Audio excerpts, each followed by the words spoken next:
Les fonds patrimoniaux des bibliothèques de l'Université de Liège ont essentiellement trois origines. La première, ce sont les ouvrages qui viennent des anciennes congrégations religieuses qui, au cours de l'histoire, ont fini par arriver dans nos collections.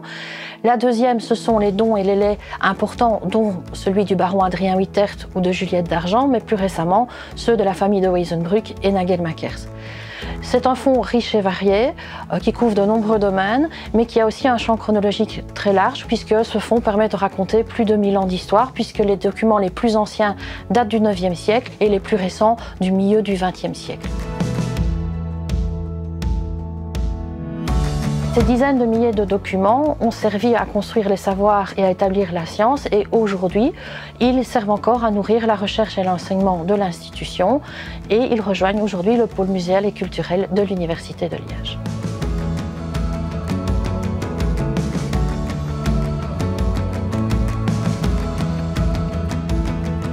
L'archéométrie, l'histoire de l'art technique, est un domaine de recherche qui utilise des techniques d'imagerie scientifique, des techniques d'analyse élémentaire et moléculaire issues des sciences et qui permet d'apporter de nouvelles informations sur les objets du patrimoine culturel et en particulier, comme ici, sur des manuscrits anciens. Nos collaborations avec les bibliothèques dans ce cadre portent notamment sur la composition du papier, les reliures, la structure des reliures notamment, la composition des encres, la composition des pigments utilisés dans les illuminures. Et ça nous permet de développer de nouvelles recherches, de nouvelles orientations de recherche, notamment pour apporter des informations sur l'histoire de ce type de documents et parfois aussi sur les problèmes de conservation.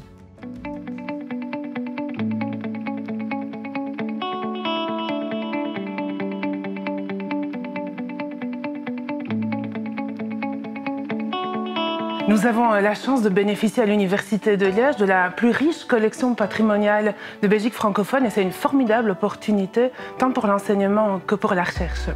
En effet, nous pouvons dès le début de la formation mettre les étudiants en contact avec ces corpus anciens et les initier à leur analyse, à l'analyse de leur matérialité, de leur contenu, de leur fonction. Et l'accès à ces corpus est facilité par le travail formidable que fournit l'équipe Donum pour dépôt d'objets numérisés qui permet en réalité ce travail de numérisation de donner accès aux étudiants et de transporter les corpus anciens que vous trouvez ici sur leurs ordinateurs, les ordinateurs des étudiants autant que ceux des chercheurs. Parce qu'en effet, cette collection patrimoniale absolument magnifique dispose de témoignages exceptionnels et spectaculaires de l'histoire, du livre, de l'enluminure, des premiers témoignages de l'imprimerie, mais aussi de toute une série de témoignages peut-être plus confidentiels mais extrêmement riches et intéressants qui suscitent de très nombreux projets de recherche.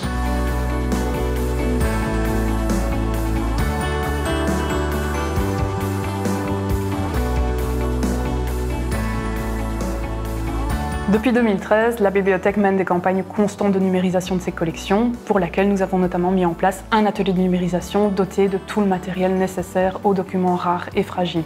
Ces documents numérisés sont ensuite versés sur Donum, notre plateforme dédiée aux collections numérisées. Cette plateforme est devenue, avec le temps, un accès unique pour les enseignants, les chercheurs et les étudiants de l'institution, mais surtout cette plateforme c'est devenue notre façon de restituer ce patrimoine qui est le témoin de notre histoire, de notre culture, à l'ensemble de la société.